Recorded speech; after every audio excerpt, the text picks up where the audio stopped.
सम्माननीय सन्यासी वानप्रस्थी मंडल, विद्वज्जन, बहुत ही सुंदर वेद पाठ कर रहे भाई शास्त्री जी और बेटी, यजमान बंधु, उपस्थित सभी धर्म प्रेमी सज्जनों, माननीय मातृशक्ति, भाइयों बहनों, प्यारे बच्चों, आप हम सब पवित्र अथर्ववेद पारायण यज्ञ में उपस्थित हैं। हमारा जो ये जीवन है, ये जीवन का क्या उद्देश्य है, ये संसार क्या है, संसार में हम क्यों आए हैं, क्या हमें इस दुनिया में करना है, इस दुनिया में क्या करने से हमें आत्मोत्थान प्राप्त होता है, क्या करने से हमारी हानि होती है, आखिर इस दुनिया को छोड़कर हम कहाँ चले जाते हैं, फिर जाने की हमारी क्या क्या गतियाँ होती हैं। ये बहुत सारे प्रश्न हमारे सामने हैं और इनका समाधान ऋषि मुनियों ने भगवान की वाणी वेद से लेकर के और अपने साक्षात अनुभव से उन्होंने सब साक्षात करके उन विद्याओं को फिर सरल रूप में अन्य ग्रंथों में हमारे सामने रख दिया है।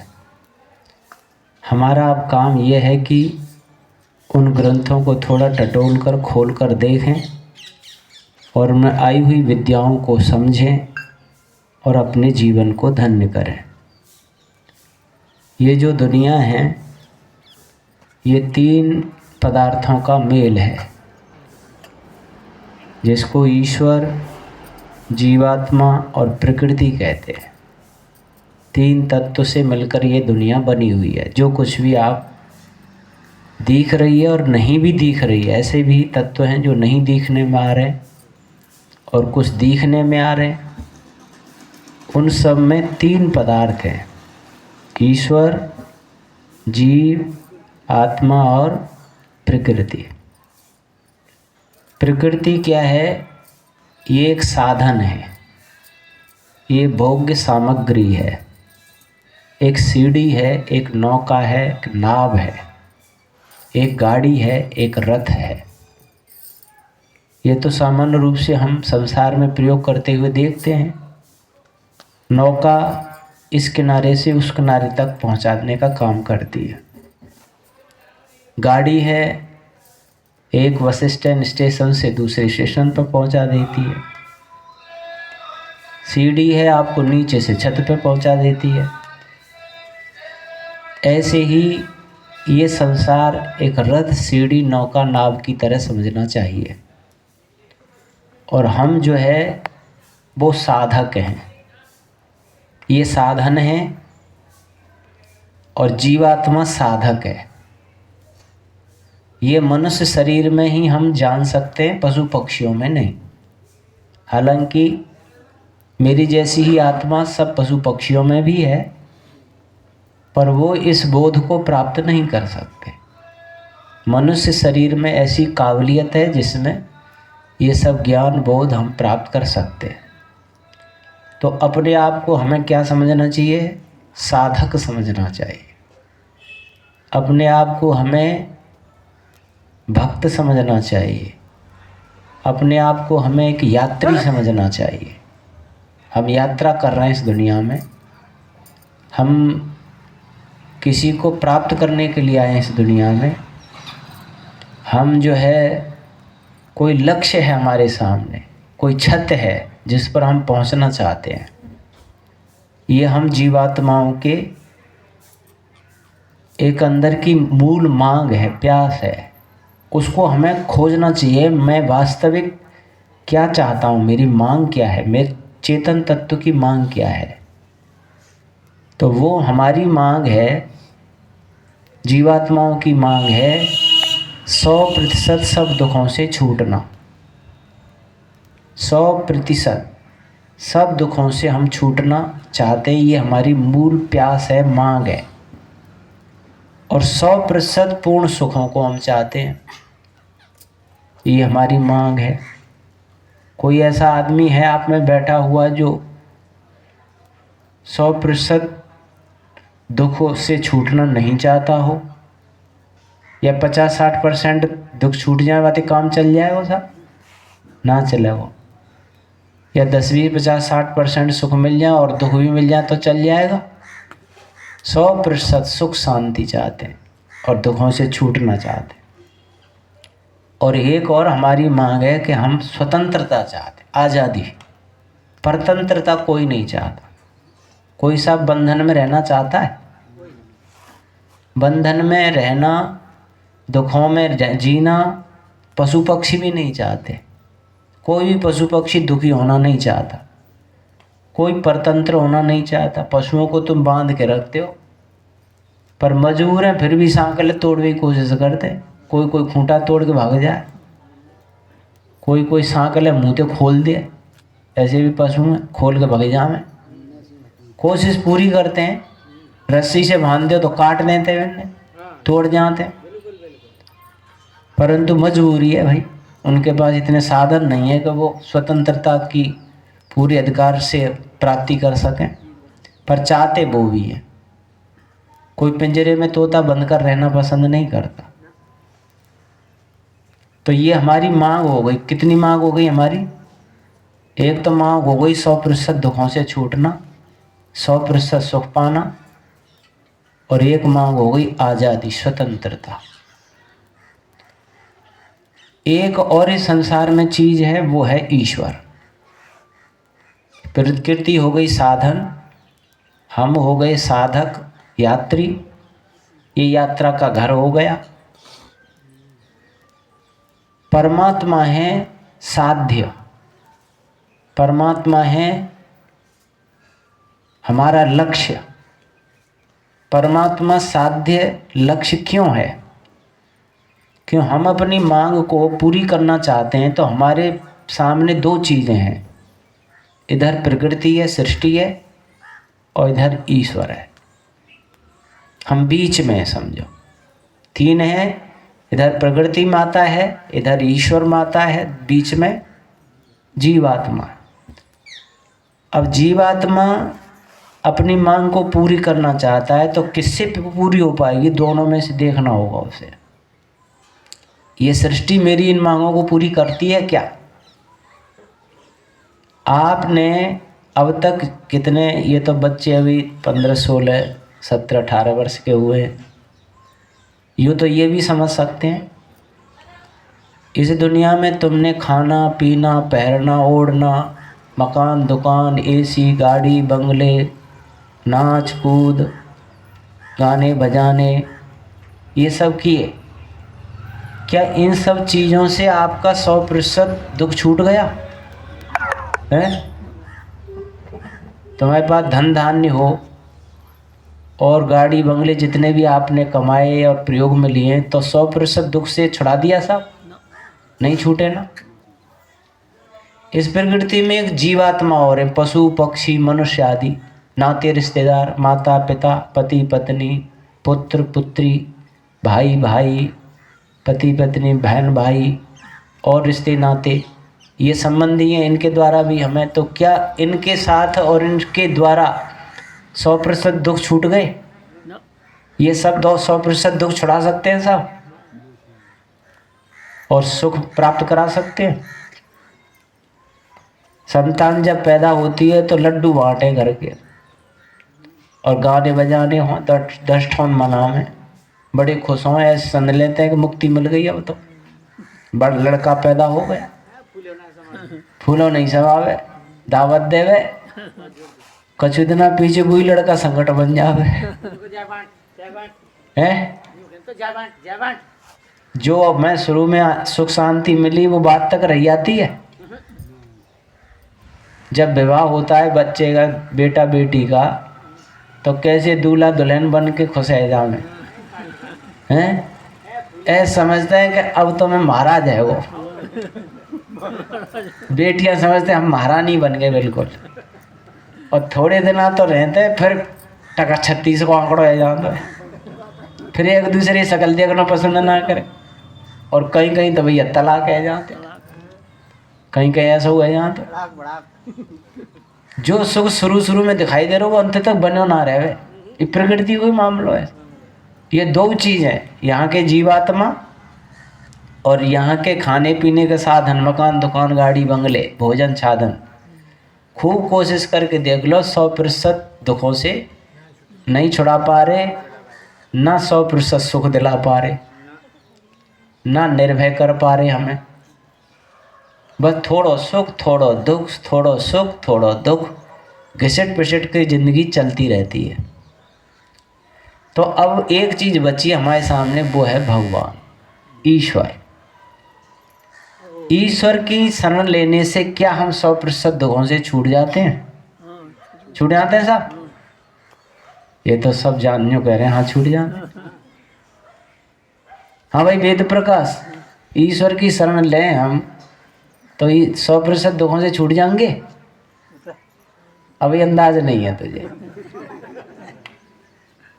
100% दुखों से मोटरसाइकिल छुड़ा देगी तो है, मोबाइल छुड़ा देगा, या घर के माता पिता ने दुख मिलते हो कि नहीं?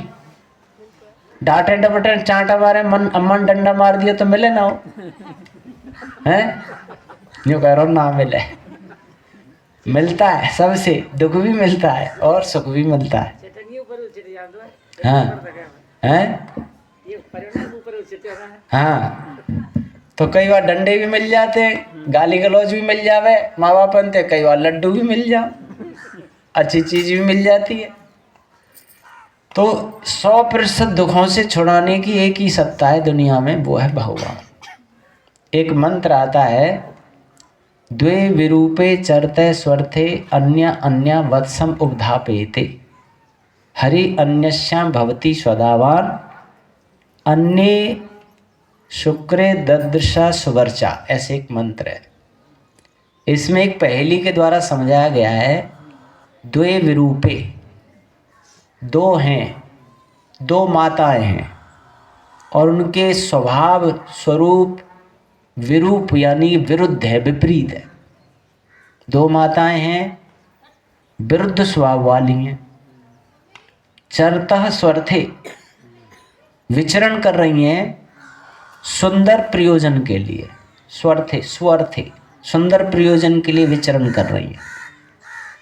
द्वे विरूपे चरते स्वरथे अन्य अन्य वत्सम उपधापेते, अलग अलग दोनों माताएं, पुत्र एक है, वत्स बेटा एक है, और अलग अलग दोनों माताएं उस बेटे को पोषण दे रही हैं, भोजन दे रही हैं दोनों माताएं। उसमें हरि अन्यस्याम भवति स्वदावान, एक माता से जब पोषण पुत्र प्राप्त करता है तो विषयी हो जाता है, क्लेश में पड़ जाता है, बंधन में आ जाता है, दुखों में फंस जाता है। और दूसरी माता से जब पोषण लेता है, स्वधा लेता है, तो सुवर्चा शुक्र पवित्र हो जाता है, शीघ्रकारी होता है, सुंदर वर्चस्व वाला हो जाता है, आनंद से भर जाता है, सुख शांति प्राप्त करता है। अब वो दो माताएं कौन सी हैं? और बेटा एक और माँ दो हैं। देखो, बेटा एक माँ दो। तो एक तो बेटा है जीवात्मा और माता दो हैं, एक प्रकृति माता और एक ब्रह्म माता। और दोनों के विपरीत स्वभाव है। प्रकृति माता जड़ है, ज्ञान शून्य, और ब्रह्म माता ज्ञानवान है। प्रकृति माता में कोई ज्ञान नहीं है और ब्रह्म माता पूर्ण ज्ञान से लबालब भरी हुई है। प्रकृति माता में सुख नहीं है, शांति नहीं, आनंद नहीं है, और ब्रह्म माता आनंद में सच्चिदानंद है, आनंद से भरी हुई है। प्रकृति माता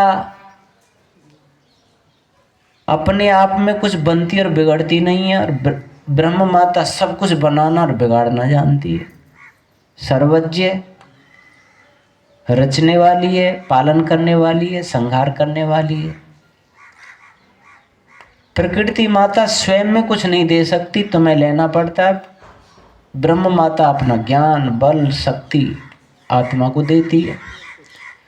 तो हमारे सामने ये दो माताएं हैं और दोनों से हम पोषण ले रहे हैं। पर एक माता हमको, अगर एक ही माता से आप लोगे, यानी प्रकृति माता से ही, तो आप विषयी दुखों से भर जाओगे, बंधन में पड़ जाओगे, जन्म मरण में आओगे, अधोगति हो जाओगे। इसीलिए एक माता जो ब्रह्म माता है वही हमको आनंद से भरती है। निश्चित 100% सिद्धांत है। और ये आप अपने जीवन में टटोल के भी देख लो। अभी आप कह भी रहे थे भाई 100% सुखी तो हुए नहीं, सब काम करके देख लिए, ब्याह करके देख लियो, बाल बच्चे करके देख लिए, मकान दुकानों बनाए के देख लिए, सब काम करके देख लिए का नहीं, तो सुख मिला नहीं। तो अब हमारा बहाव थोड़ा इधर से कट के इधर जाना चाहिए कि नहीं।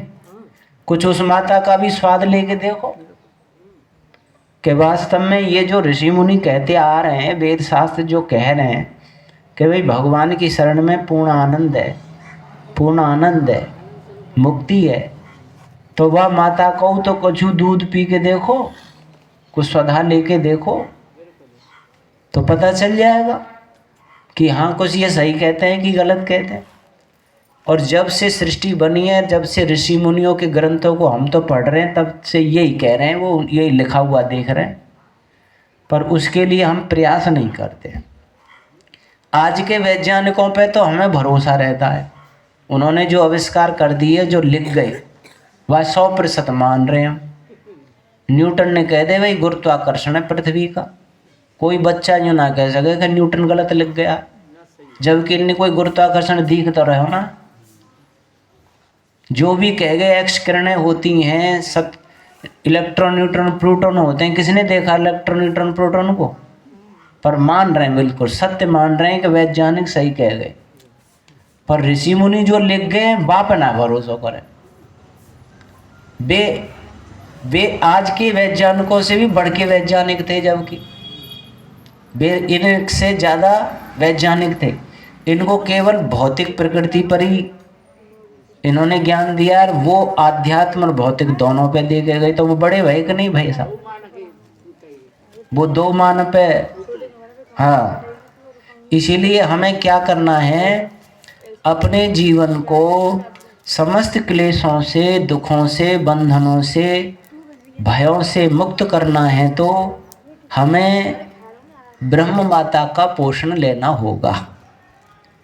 अब आती है बात, उस ब्रह्म माता के पोषण लेने के लिए उपाय क्या हैं साहब, क्या तरीके हैं साहब, उसको हमें उनका पोषण लें। तो पहला तरीका तो यह है कि आपको शुद्ध ज्ञान होना चाहिए। समझ में तो आवे कि ब्रह्म माता कोई है, प्रकृति तो सामने दिख रही है आंखों के, पर ईश्वर दिखाई नहीं दे रहा है अभी। केवल सुन ही रहे हैं और पढ़ रहे हैं आप, पर ईश्वर दिख तो ना रहो साहब।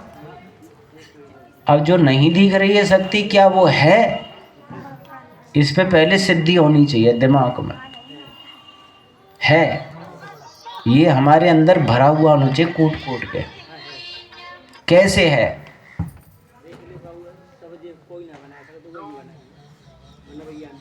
हाँ, तो अब उसकी सिद्धि जो है हमें कुछ कार्यों से करनी पड़ती है।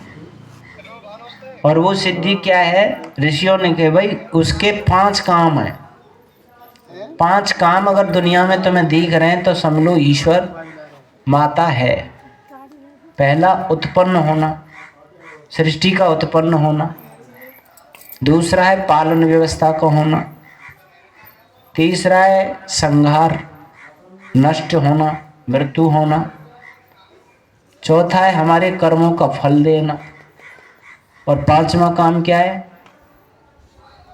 वेद का ज्ञान देना। ये 5 काम जो शक्ति कर रही है वो ईश्वर है। अब जैसे इस सृष्टि में उत्पन्न होना, इसको देखते हैं हम, क्योंकि कोई चीज़ जो बनती है, पैदा होती है, उसके लिए 3 कारण माने जाते हैं। बिना तीन के कोई चीज उत्पन्न नहीं हो सकती, बनी नहीं सकती है। सुई से लेकर हवाई जहाज तक कोई चीज बनी है तो उसको बनाने के लिए तीन की जरूरत है साहब, जिसको शास्त्र की भाषा में निमित्त कारण, उपादान कारण और साधारण कारण कहते हैं। निमित्त कारण बनाने वाले को कहते हैं, उपादान कारण पदार्थ को कहते हैं जिसमें से वस्तु बन रही है, साधारण कारण सहायक साधनों को कहते हैं। जैसे ये हवन कुंड है साहब, हवन कुंड बड़े ज्ञान पूर्वक बनाया हुआ, लंबाई चौड़ाई इसकी मेखलाएं बड़े नाप तोल के साथ किसी ने बनाई है। अब इस हवन कुंड को हवन कुंड बनने के लिए तीन की जरूरत है। एक तो इसका बनाने वाला कोई चेतन मनुष्य है, बिना उसके नहीं बन सकता। दूसरा इसमें ईंट है, मिट्टी है, आदि आदि सामान चाहिए। तीसरा इसकी नाप तोल के साधन, समय चाहिए, प्रकाश चाहिए, अंधेरे में नहीं बना हुआ ऐसा, प्रकाश भी चाहिए, और साधन भी लीप पे वो पूतवे के चाहिए का नहीं। अब यहाँ में कोई यो कहवे कि भाई जी हवन कुंड अपने आप बन गो, तो ऐसी बात बनेगी नहीं। तो इसके बनाने वाले दो हैं साहब, इसके बनाने वाले हवन कुंड के कितने, एक कौन है, छोटो कारीगर, और ये है बड़ो कारीगर। हाँ, छोटो कारीगर है कोई मनुष्य, स्त्री पुरुष आदि, जिसने ईंट और वो ले करके बना दिया, और बड़ो कारीगर है परमात्मा, जिसने मिट्टी बनाई है, जिसने जल बनाया। जल नहीं होता तो तुम हवन कुंड बना देते, मिट्टी नहीं होती तो तुम बना देते, हवन कुंड नहीं बनता। तो बड़ा कारीगर कौन हो गया, ईश्वर, और छोटा कारीगर जीवात्मा। इस मकान का छोटा कारीगर मनुष्य और बड़ा कारीगर परमात्मा, क्योंकि जीवात्मा ने लोहा नहीं बनाया, लकड़ी नहीं बनाई, पत्थर नहीं बनाया, उसने मिट्टी नहीं बनाई, अग्नि नहीं बनाई, जल नहीं बनाया, वायु नहीं बनाई, सूर्य चांद नहीं बनाए, ये बना ही ना सके। सब जीवात्मा मिलके बनावे की कोशिश करें तो ना बना सके। हाँ, और ज्ञान पूर्वक ये चीज़ें बन रही हैं, इसका मतलब इनका बनाने वाला है, उसी को ईश्वर कहते।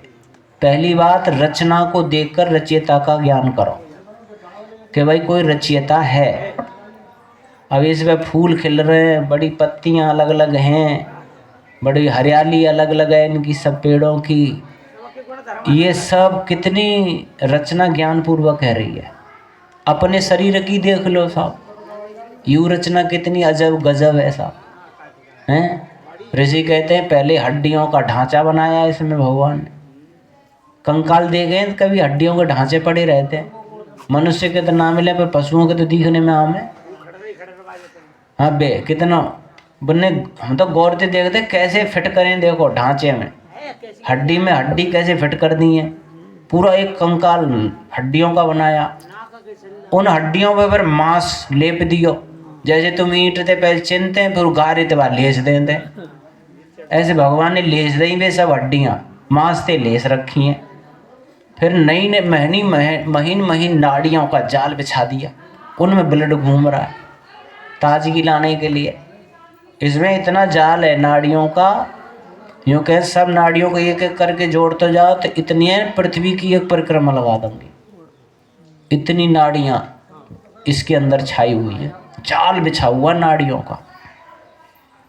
और उसके ऊपर फिर जो है ना साहब चमड़ी का ढक्कन ढक दिया सारा सौदा चमड़ी से, और कहीं हृदय बना दिया, कहीं फेफड़े बना दिए, कहीं किडनी बना दी, कहीं लीवर बना दिया, छोटी आंतें फिर बड़ी आंतें, फिर नमक द्वार बना दिए यहाँ में, आँखों की कितनी सूक्ष्म रचना कर दी, कानों के पर्दे आवाज़ को सुन के बता रहे हैं जीवात्मा को ये शब्द आया। अब इस जिह्वा में ऐसा कौन सा यंत्र लगा दिया को तुरंत ये खट्टा, ये चरपरा, ये मीठा, ये बता देगा, तुरंत बता देती है। क्या सिस्टम इसमें सेंसर डाल दिया है भगवान ने। तो आप अपने इस शरीर की रचना पर ऋषि कहते हैं कि इसको ही देखो तो पता चलेगा वो कारीगर कितना अजब और गजब है। तो पहली बात, रचना के पीछे रचयिता है ये देखा करो। उसे देखने के लिए क्या है? पहली बात, हर रचना के पीछे ब्रह्म को देखो, माँ को देखो, निर्माणकर्ता को देखो, कारीगर को देखो, रचयिता को देखो। पहली बात, रचना हो रही है। अब तुम्हारे गेहूँ वेहूँ तुम डाल आए हो तो उसमें अंकुर कौन फोड़ फोड़ के दे रहा है? तना बनेगा, पत्तियाँ आएंगी, फूल फल आएंगे, और अंधाधुंध या मिट्टी में तो गेहूँ निकल पड़ा वो, अंधाधुंध आलू निकल पड़ा वो। कितना आलू, एक आलू को कितने बन जाएंगे? 10-20 बन जाएंगे आलू के। ये नवंग आलू या मिट्टी में तो कैसे निकल पड़ते हैं? बनाए हुआ बना रहा है।